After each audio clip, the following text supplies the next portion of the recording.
Assalamualaikum warahmatullahi wabarakatuh. Berjumpa kembali di channel Keluarga Misterius. Semoga kita dan kalian semua masih tetap selalu dalam lindungan Allah Subhanahu wa taala, diberikan kesehatan, dilancarkan rezekinya, dan dimudahkan dalam segala urusan apapun. Amin ya rabbal alamin. Di kesempatan kali ini, saya akan membawakan kisah misteri yang berjudul Pesugihan Bulus Cimbung. Seperti apa kisahnya? Tak perlu lama-lama lagi. Mari kita masuk ke dalam ceritanya. Di kesempatan kali ini, saya akan menceritakan tentang cerita salah satu kisah nyata dari seorang penjual somai keliling yang kini merubah nasibnya dengan cara jalan pintas. Sebut saja namanya Pak Kartono, yang kerap disapa dengan Pak Kar. Begitulah bunyi kentongan yang dipukul ketika lelaki berperut buncit itu menjajakan dagangannya. Pelan namun pasti, terdengar nyaring di telinga. Meski suasana sudah sedikit gelap, namun gulat wajah lelaki itu masih menyiratkan semangat untuk berdagang. Tinggal beberapa porsi lagi habis, gumamnya sembari mendorong gerobaknya berbelok ke arah gapura perkampungan. Namun sebelum gerobak itu masuk lebih dalam, sebentar ia menghentikan dan memalingkan wajahnya ke belakang sembari berteriak lantang, seirama dengan gerak tangannya di permukaan kentongan kayu yang digantung. "Some, some!" teriaknya penuh semangat. "Pak Kar, beli somenya!" Sontak penjual itu memfokuskan pandangannya ke depan. Rupanya ada perempuan berdaster hijau dengan motif bunga itu adalah pelanggan setianya. Pak Kar lantas menghampiri perempuan yang biasa disapa Mbak Ning itu. "Some 3 porsi ya Pak, seperti biasanya," pinta Mbak Ning. Sudah 10 tahun lamanya, Pak Kartono berdagang somai keliling.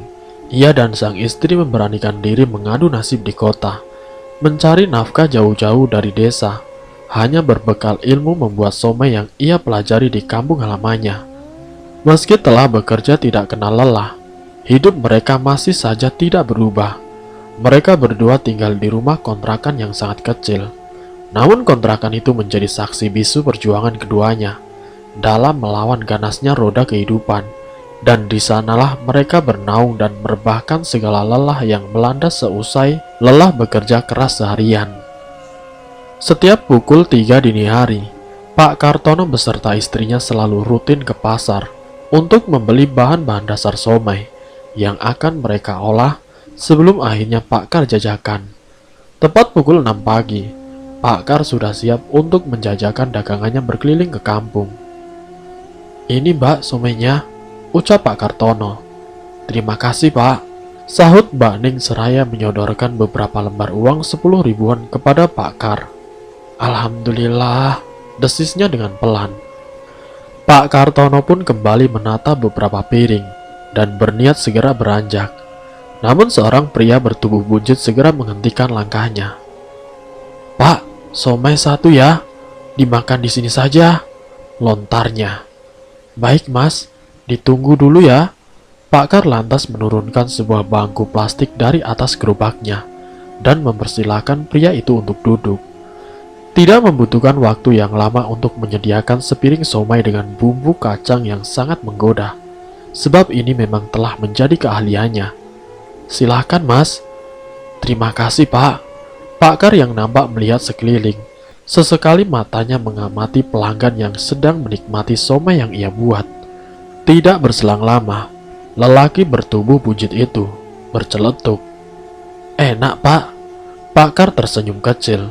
Ada sedikit kebanggaan dalam hatinya. "Terima kasih Mas," sahutnya dengan pelan. Selama hampir 15 menit Pak Kar menunggu pelanggan itu selesai menyantap somai buatannya. Seusai menerima uang, Pak Kar segera membereskan piring dan mengembalikan kursi pada tempat semula. Ia lantas kembali mendorong gerobaknya berkeliling menyusuri jalanan. "Besok lewat sini lagi ya Pak," teriak pria berbadan buncit yang merupakan rekan baik Mbak Ning. Pak Kar lantas mengacungkan jempolnya ke atas. Meski memiliki beberapa pelanggan tetap, namun hasil jualan Pak Kar masih begitu kurang untuk memenuhi kebutuhan sehari-hari. Selama hampir 10 tahun hidup di kota, nyatanya ia masih saja melarat. Ditambah lagi ia dan istrinya belum juga memiliki momongan, seolah menambah beban dalam hidupnya. Namun mereka tidak lantas menyerah. Keduanya berusaha keras agar momongan itu hadir di tengah-tengah mereka. Akan tetapi, sekeras apapun upaya manusia, tetap Tuhanlah yang menentukan. Beberapa saat berjalan, Pak Kar memfokuskan pandangan beberapa meter ke depan, di mana sebuah pos kamling nampak begitu ramai. Pak Kar pun mempercepat laju langkahnya, berharap salah satu dari kumpulan pria parubaya itu bersedia membeli dagangannya. "Somai, Pak," ucapnya sembari menyunggingkan senyum ringan. Namun tidak ada satupun yang bersedia membeli dagangannya, hingga Pak Kar memutuskan untuk kembali mendorong gerobaknya. Selama hampir 30 menit Pak Kar berkeliling. Ia membelokkan gerobaknya memasuki sebuah jalan gelap yang mengarah ke jalan raya. Astagfirullahaladzim. Pak Kar terkejut bukan kepalang saat sebuah truk melaju begitu cepat, sebelum akhirnya terdengar suara benturan keras yang memekakan telinganya. Pak Kar bergegas berlari ke depan demi dapat melihat peristiwa naas itu lebih dekat. Pak Kar pun kembali terkejut saat bola matanya melihat secara langsung truk berwarna merah itu nampak ringsek di bagian depan karena menabrak beton pembatas. Seusai mengamati mobil itu secara seksama, rasanya Pak Kar merasa begitu familiar. Ia lantas memberanikan diri melihat ke dalam melalui kaca samping kemudi, di mana seorang lelaki berbaju hitam nampak tertunduk di atas kemudi. "Pak, Pak!" Pak Kar berusaha menguncang bahu lelaki itu secara perlahan, namun upayanya sia-sia. Pak Kar lantas menarik bahu lelaki itu hingga membuatnya bersandar di bahu kursi. "Pak Yanto!" Pekiknya terkejut. Beberapa orang yang juga melihat peristiwa naas itu segera berkerumun mengelilingi truk. Bahu-membahu mereka mengeluarkan tubuh Pak Yanto yang sedikit terjepit. Pak Kar pun juga turut andil dalam upaya evakuasi itu, seolah tidak percaya bahwa korban kecelakaan itu adalah tetangganya sendiri.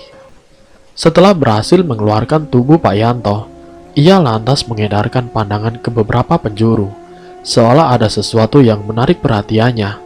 Benar saja, ia mendapati ada kejanggalan yang nampak nyata di depannya. Namun ia menepisnya begitu saja, mengingat banyaknya orang yang tengah dilanda kepanikan malam itu. Beberapa orang nampak sibuk menghubungi tenaga medis. Ada pula yang menelpon pihak berwajib demi mengusut penyebab peristiwa naas malam itu. "Alhamdulillah, masih hidup," seru seorang lelaki. Seusai memastikan detak jantung Pak Yanto, tidak berselang lama, sirine mobil ambulan terdengar meraung-raung dari arah selatan. Semua orang tampak lega melihat mobil ambulan telah datang. Beberapa tenaga kesehatan segera memindahkan tubuh Pak Yanto di atas tandu dan segera melarikannya menuju rumah sakit. Seusai Pak Yanto dievakuasi ke rumah sakit, Pak Kar kembali mengamati truk itu. Sepintas ia merasakan ada hal yang ganjil dari truk yang nampak ringsek itu. Bersamaan dengan itu, Pak Kar juga mencium aroma wangi beberapa jenis bunga dari sudut jalan. Pak Kar memberanikan diri untuk menghampiri sudut jalan itu. Namun niatnya seketika ia urungkan, seusai matanya menangkap lampu sirine biru yang nampak menyilaukan matanya. Pak Kar lantas kembali mendorong gerobaknya dan pulang dengan rasa penasaran yang terus melanda dirinya. Di tengah jalan menuju rumah, seketika terpikir dalam hatinya untuk mendalami sebuah ilmu hitam. Entah dari mana niat kotor itu muncul dalam benaknya, mengingat nasibnya yang tidak kunjung berubah, membuat Pak Kar bertekad untuk mengambil jalan pintas. Pasalnya di desa tempatnya tinggal dahulu, ilmu hitam adalah hal yang lumrah. Bahkan hak klinik sudah menjadi makanan sehari-hari bagi penduduk desanya. Hati dan pikirannya telah terusik, dikuasai oleh niatan untuk mendalami ilmu hitam. Bahkan tanpa memikirkan sedikit pun akibat dari perbuatannya kelak. Hidup yang terus dirundung kemiskinan, Pak Kar diam-diam mencari jalan pintas. Ia akhirnya memilih untuk mempelajari ilmu hitam. Ia pun baru ingat, beberapa hari yang lalu, tepatnya saat mengobrol dengan seseorang di sebuah warung kopi. Seorang teman karibnya yang sama-sama dari kampung Sebut saja namanya Herman. Nah, si Herman ini menyarankan kepada Pak Kar agar Pak Kar melakukan pesugihan agar dagangannya ini laris manis. Dan Herman pun menyebutkan salah satu desa yang dimana desa itu tempat istrinya dulu tinggal sebelum menikah dengannya. Pak Kar berpikir sejenak, apakah dia akan mengambil jalan itu atau tidak sama sekali. Ia yang tengah duduk di kursi tamu berwarna coklat memudar, sambil menghiraukan rokok yang kini sudah mulai terbakar habis, tidak menyadari jika di belakangnya ada sosok wanita yang tengah terdiam memerhatikan penuh rasa heran akan sikapnya. Mas Kar kenapa? Kok ngelamun? Tanya sang wanita yang tidak lain adalah istri dari Pak Kar. Kala tak tahan lagi dengan rasa penasaran melihat sikap suaminya, Pak Kar tergelak kaget mendengar suara istrinya yang kini sudah berdiri tepat di belakang sambil menyentuh bahunya, membuyarkan lamunannya. Namun tidak berselang lama, raut wajah Pak Kar terlihat memancar, bahkan lebih terlihat jelas saat dirinya ingin membicarakan sesuatu hal dengan istrinya. Entah beberapa lama istrinya terhanyut oleh penjelasan dari suaminya tentang pesugihan yang akan ia lakukan.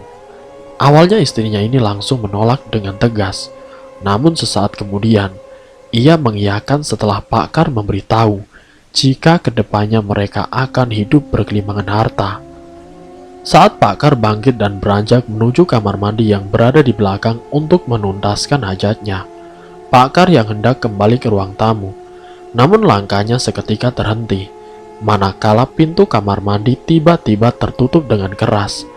Netranya menangkap satu sosok, tengah berjalan cepat, nyaris berlari ke arah samping ruangan kamar mandi. Ia penasaran. Baru saja kakinya menginjak lantai dapur. Pencariannya terhenti ketika Pak Kar mendengar teriakan keras istrinya. Di saat itulah Pak Kar baru menyadari istrinya sudah tergeletak di lantai. Dengan tergesa-gesa ia membopong tubuh istrinya masuk ke dalam kamarnya. Setelah beberapa kali Pak Kar mengoles hidung istrinya dengan minyak kayu putih, dan akhirnya istrinya pun bisa tersadar. Pagi hari setelah mengalami hal buruk, Pak Kar masih teringat dengan ucapan Herman tempo hari. Ia berniat siang ini akan bertolak ke kampung halaman istrinya. Setelah berpamitan dengan istrinya, wajahnya terlihat semangat, dengan guratan yang semakin hari semakin jelas. Terlihat jelas dari pancaran indera penglihatannya, sebuah semangat yang menggebu-gebu. Lain halnya dengan istrinya Pak Kar. Ia masih teringat dengan sosok yang mendatangi malam itu. Tapi lagi-lagi semua itu hanya mampu ia pendam. Berat baginya untuk mengatakan kepada sang suami atas apa yang telah dirinya alami semalam. Dengan seizin sang istri, Pak Kar akhirnya memesan tiket kereta untuk tujuan ke kota Gudeg untuk menemui salah satu kerabatnya yang akan menemaninya. Setelah 10 jam perjalanan, binar kebahagiaan terpancar dari raut wajah Pak Kartono. Manakala ia akhirnya tiba di stasiun yang kini terlihat lebih ramai, hiruk pikuk para insan daripada 10 tahun yang lalu. Ia berjalan keluar dari stasiun. Sesekali matanya menyapu ke sana kemari, mencari seseorang yang akan menjemputnya. Saat itulah, satu teriakan lantang dari lelaki yang bertubuh tinggi menyadarkan Pak Kar yang sedang kebingungan. "Kar!" teriaknya sembari melambaikan tangan, memberikan satu isyarat. Pak Kar seketika menoleh ke arah suara. Kala itu mengetahui jika lelaki bertubuh tinggi itu sudah berdiri tidak jauh dari posisi ia berdiri.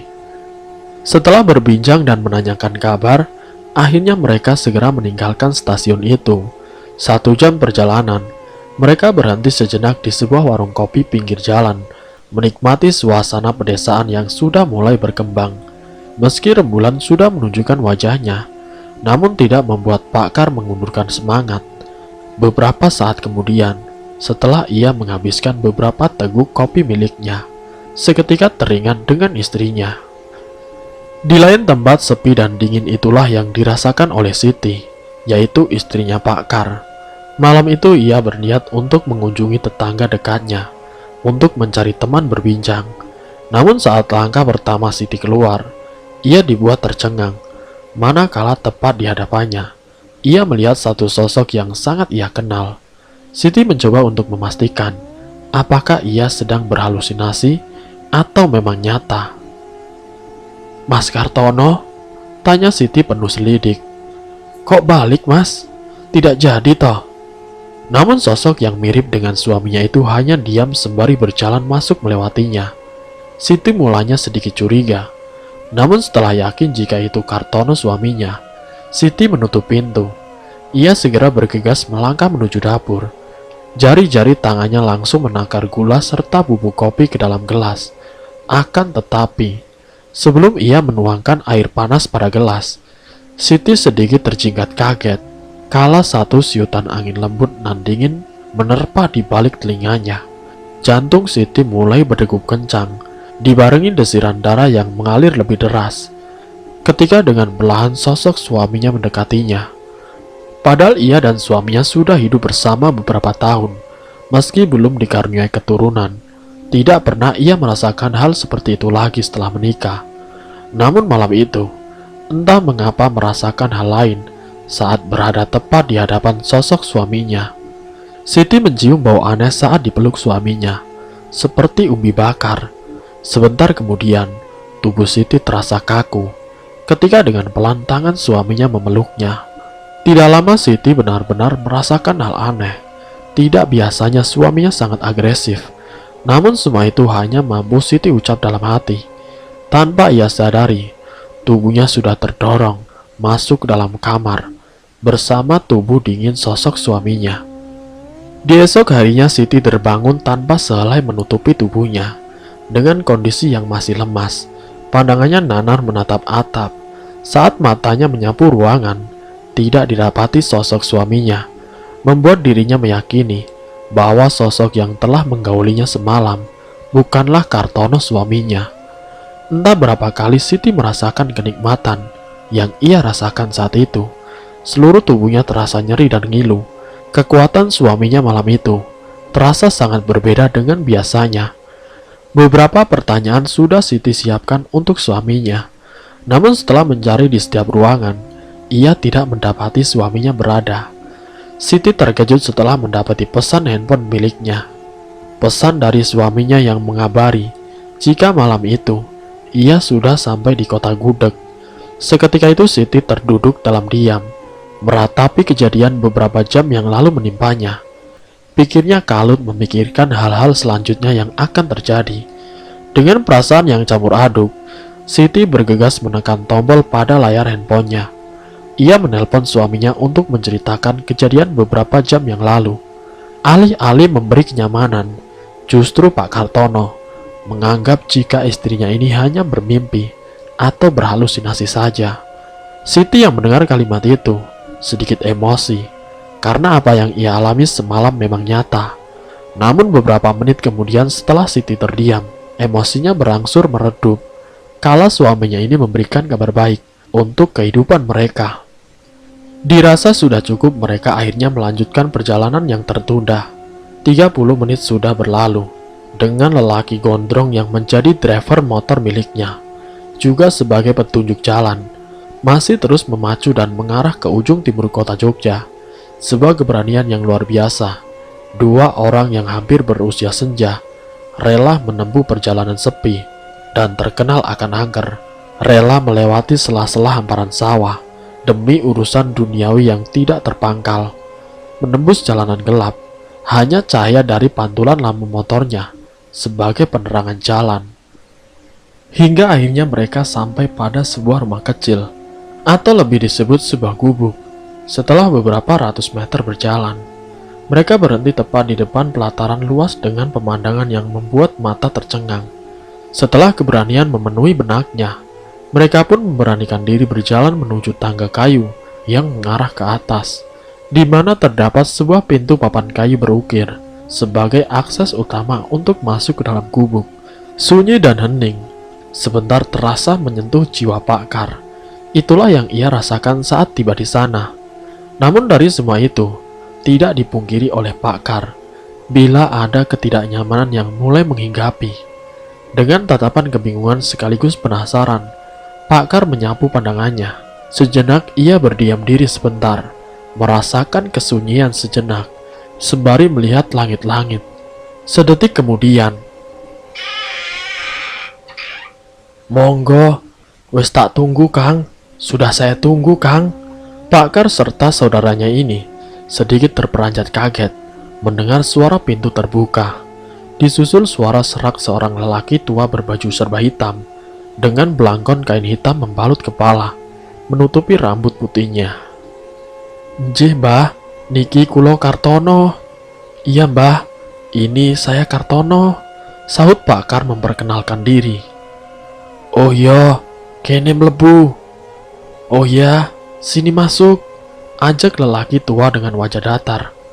Tanpa menyahut dan menunggu, Pakar segera melangkah masuk mengikuti sosok pemilik gubuk. Sesampainya di dalam, tubuh Pak Kartono seketika merinding. Raut di wajahnya begitu kentara ketika melihat isi dalam gubuk yang tidak lebih luas dari kamarnya, di mana di setiap sudut ruang berdinding papan tertutupi kain hitam menjuntai. Terdapat juga sebuah tungku kecil yang mengeluarkan kepulan asap putih dengan aroma khas wangi dupa kawi. "Ono perlu opo Kang? Kok bengi-bengi nekat rene?" "Ada perlu apa Kang? Kok malam-malam nekat kesini?" tanya sosok lelaki tua, sembari menyalakan dupa kawi yang sebelumnya sudah hampir habis terbakar. Niki Mbah, kula wonten keperluan, badhe nyuwun bantuan kali Simbah, kangge ngrampungake masalah. Begini Mbah, saya ada keperluan, saya mau minta bantuan kepada Simbah untuk mengatasi masalah saya Mbah, ujar Pak Kartono sedikit terbata. "Opo keperluane kowe Kang? Apa keperluan kamu Kang?" tanya sang lelaki tua. Saat itu Pakar menceritakan semua permasalahannya. Satu tarikan nafas berat mengawali ceritanya. Ia begitu detail menceritakannya.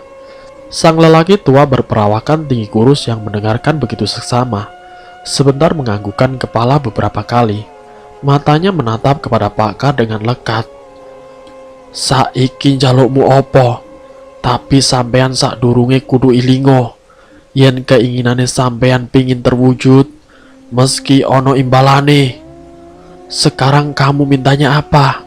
Tapi sampean harus ingat, kalau keinginan kamu pingin terwujud, harus ada imbalannya," ucap sosok lelaki tua dengan tegas, setelah mengetahui permasalahan yang dihadapi Pak Kartono. "Nggih Mbah, kula siap kangge imbalane nopo mawon. Asal nopo sing dadi kekarepane kula kelaksana Mbah." "Iya Mbah, saya siap apapun imbalannya, asalkan apa yang menjadi keinginanku bisa terlaksana," jawab Pakar tanpa ragu, membuat sosok lelaki tua yang dipanggil Mbah Harjo tersenyum tipis. Perbincangan terus berlanjut dengan semua tujuan dan apa yang diinginkan Pak Kartono. Kenekatan yang diungkapkan membuat saudaranya Pakar sedikit terperanjat. Ia tidak menduga jika saudaranya ini sangat berambisi demi kekayaan yang melimpah. Ia rela menggadaikan nyawanya sendiri. Setelah semua keinginan telah mendapat kesanggupan dari Mbah Harjo, dan Pak Kar pun menyanggupi semua syaratnya, malam itu menjadi awal terjadinya sebuah perjanjian, dimulai dengan sebuah ritual yang wajib bagi Pak Kar, dasar dari beberapa ritual selanjutnya.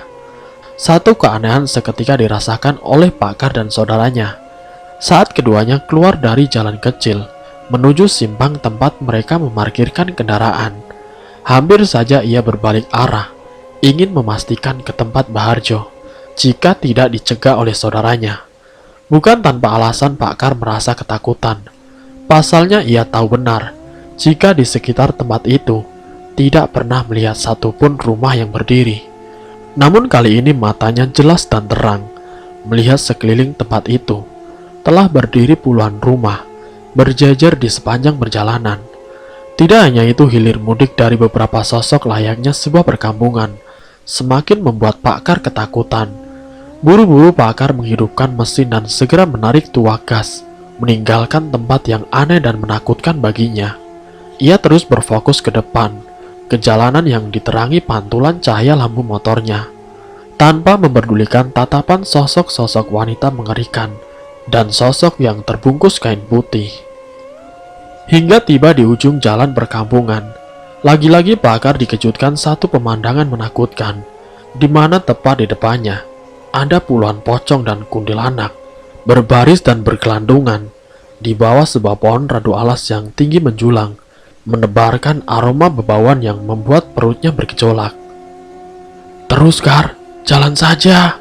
Pak Kartono yang sudah diselimuti rasa takut akhirnya meneruskan perjalanan setelah mendengar ucapan saudaranya ini. Nah, di siang harinya, Pak Kartono langsung memutuskan untuk segera pulang. Kasihan dengan istrinya jika ditinggal lama. Menaiki bus antar kota cukup memakan waktu yang lama. Sesampainya di kontrakan yang hanya satu petak, ia sontak saja kaget bukan kepalang. Tubuh istrinya sudah tergeletak di lantai tanpa busana. "Astagfirullah, Siti, bangun Siti, bangun!" Tubuh istrinya yang sudah dingin membuat Pak Kar semakin panik saat dicek detak jantungnya. "Dek, Siti, bangun, bangun Siti!" teriak Pak Kar di malam hari yang sunyi, membuat suaranya mudah didengar oleh para tetangga. Berbondong-bondong para warga melihat keadaan Siti yang sudah tidak bernyawa lagi. Di esok harinya jenazah Siti langsung dikebumikan. Pak Kar sendiri tidak tahu apa penyebab istrinya ini meninggal. Namun singkat ceritanya, 1 minggu semenjak istrinya meninggal dunia, pendapatan dari hasil penjualan somai meningkat drastis. Sampai 1 bulan lamanya, ia bisa membeli motor. Para tetangganya pun tidak ada yang curiga dengan apa yang sebenarnya dilakukan oleh Pak Kar. Pak Kar sendiri tidak lupa selalu melakukan ritual di setiap malam Jumat. Dengan berjualan somai, pundi-pundi uang pun mudah ia dapatkan, tanpa memikirkan dampak untuk kedepannya. Dari mulai hidup di kontrakan kecil, sekarang Pak Kar sudah bisa membeli rumah yang begitu besar. Tidak masalah hidup sebatang kara. Yang ada di pikirannya, hanya yang penting aku kaya raya, hidup berkecukupan, tanpa susah payah bekerja. Ia pun sudah tidak lagi berjualan somai, tapi Pak Kar memiliki usaha di bidang industri. Dan tidak lupa juga, setiap bulannya pasti ada orang yang dijadikan tumbal. Saking banyaknya orang yang sudah ditumbalkan, para warga pun mencurigai Pak Kartono. Isu tentang pesugihan pun sudah beredar di khalayak umum. Apalagi tubuhnya Pak Kartono ini seperti orang yang tersiram air panas. Banyak bintik-bintik putih di tubuhnya. Seorang ustadz yang sering melihat Pak Kar kesana kemari, entah pergi kemanapun mulai curiga. Dengan batinnya ustadz itu mengetahui apa yang dilakukan oleh Pak Kar selama ini. Dan akibat dari apa yang sudah dilakukan oleh Pak Kartono, istrinya meninggal, tubuhnya berbintik-bintik putih, serta tubuhnya kian kurus. Isu ritual pesugihan yang dilakukan ini membuat Pak Kar khawatir akan diketahui oleh tetangganya. Nah, satu waktu di mana malam itu malam Jumat, seharusnya Pak Kar melakukan ritual rutinnya. Namun malam itu Pak Kar kedatangan tamu, sampai larut malam tidak beranjak pergi. Sedangkan ritual itu harus dilakukan dari jam 9 malam sampai waktu subuh. Pak Kartono sendiri sering was-was dengan akibat yang akan diterimanya. Karena sesuai perjanjian, ritual itu tidak boleh ditinggalkan 1 kali pun, dan tidak butuh waktu yang lama. Hanya berselang 3 hari, Pak Kar didatangi oleh sosok kakek tua, dengan tubuh yang sangat besar, serta menyeramkan. "Kamu sudah lalai dengan ritualmu. Sebagai gantinya, kamu harus menyerahkan nyawamu," ujar sosok itu. Tangan besar dan kuku yang panjang langsung mencengkram lehernya dengan kuat. Nafasnya tersengal-sengal, sampai akhirnya Pak Kartono tidak bernafas lagi. Iblis yang tidak punya toleransi, rumah mewah milik Pak Kartono terbakar habis tidak tersisa, dengan Pak Kartono yang ada di dalamnya.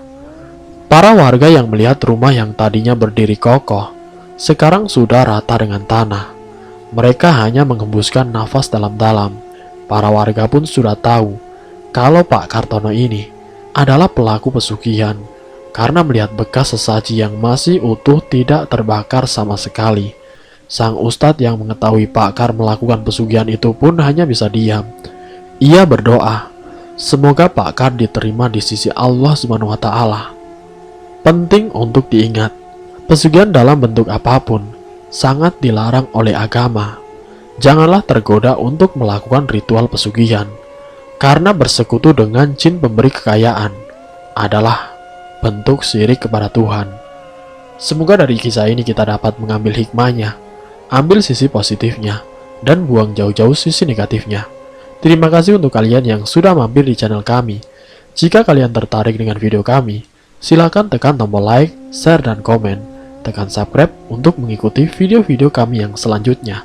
Wassalamualaikum warahmatullahi wabarakatuh.